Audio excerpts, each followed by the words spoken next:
নমস্কার বন্ধুরা, দেখো আজকেও একটা রান্না নিয়ে এসেছি। এটার নাম হলো মাছের ভাঙাচুরা চচ্চড়ি। কি দিয়ে করেছি? এখানে আছে ধাই মাছ। এটা সব রকম মাছ দিয়েই করা যায়। এখানে আলু লম্বা লম্বা করে সরু সরু কেটে রেখেছি, পেঁয়াজ, একটু কাঁচা লঙ্কা লাগবে। কি দিয়ে করব অবশ্যই তোমাদের সঙ্গে শেয়ার করব। দেখো, মাছ আর মাছের মাথাটা আমি ভেজে নিচ্ছি। এটা বোয়াল মাছে হয়, পুঁটি মাছে হয়, মোরলা মাছে হয়, আর মাছের মাথা দিয়ে হয়, আর মাছ দিয়ে হয়, সব রকমেরই। এই রান্নাটা আমার বাড়ি যারা যারা খেয়েছে সবাই ভালো বলেছে, তাই রান্না করছি, তোমাদের সঙ্গে শেয়ার করছি। এই যে দেখো, মুড়োটা ভাজা হয়ে গেছে, মাছটাও ভাজা হয়ে গেছে। এবারে তুলে নিচ্ছি। দেখতেই পাচ্ছ।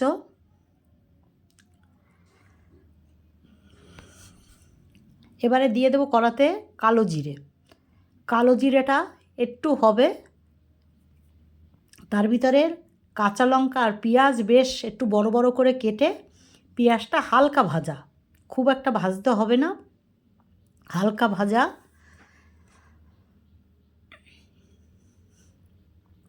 দেখতেই পাচ্ছ পেঁয়াজটা কতটা ভাজা হয়েছে। গ্যাসের আগুনটা কিন্তু মিডিয়াম থাকবে। দেখো, এবারে আলু দিয়ে, এটা শুধু মাছের আর মুড়ো দিয়েও করা যায়, আমি একটু আলু দিয়েছি।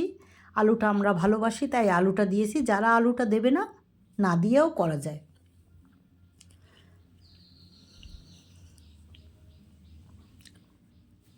এই যে দেখো, আলুটা নরম হয়ে ভাজা ভাজা হচ্ছে। এখন সব একে একে মশলাগুলো সমস্ত দেব। কি মশলা দিচ্ছি সেটাও দেখো। নুন দিলাম পরিমাণ মতন, নুন তো পরিমাণ মতন লাগবেই। দিয়ে দেব হলুদ। এই চচ্চড়িটাই কিন্তু কোনো তেল মানে জল চলে না, আর তেলটাও খুব একটা বেশি আমি দেইনি, কেন এখন স্বাস্থ্য খুব দরকার, স্বাস্থ্যকর এখন খাওয়ার খেতে বলছে। তবুও দিয়ে দিচ্ছি হলুদ, নুন, জিরের গুঁড়ো আর একটু লাল লঙ্কার গুঁড়ো। দেখতে পাচ্ছ। এবারে দেখো, ভালোভাবে করে সুন্দর করে ভাজা ভাজা করব। গ্যাসের আগুনটা কিন্তু একদম ছোলো করে দিতে হবে, না হয় মশলাগুলো পুড়ে যাবে। এবারে ঢাকা দিয়ে দিয়ে আলুটাকে নরম করে নেব একদমই।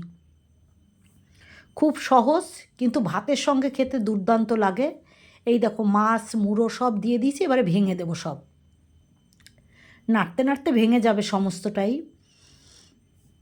আরও মাছ দিলে ভালো হতো, কিন্তু আমার অল্প করেছি, অল্প করেই করলাম।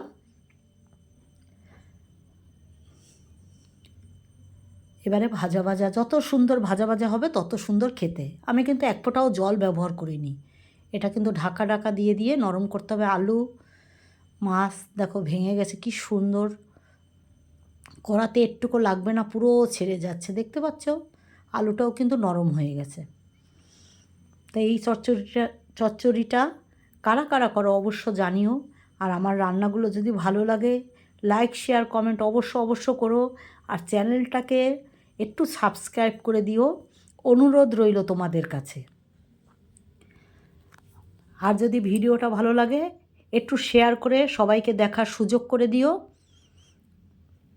আমার সব ঘরোয়া রান্না দেখো, মাছ মাংস সবসময় খাওয়া যায়, এরকম একটা চচ্চড়ি থাকলে আর কী লাগে। তাই আমি একটা করে রান্না দেওয়ারই চেষ্টা করছি তোমাদের। কেমন হয়েছে অবশ্য জানিও। আবার একটা নতুন রান্নার ভিডিও নিয়ে আসবো। এখন এই পর্যন্ত।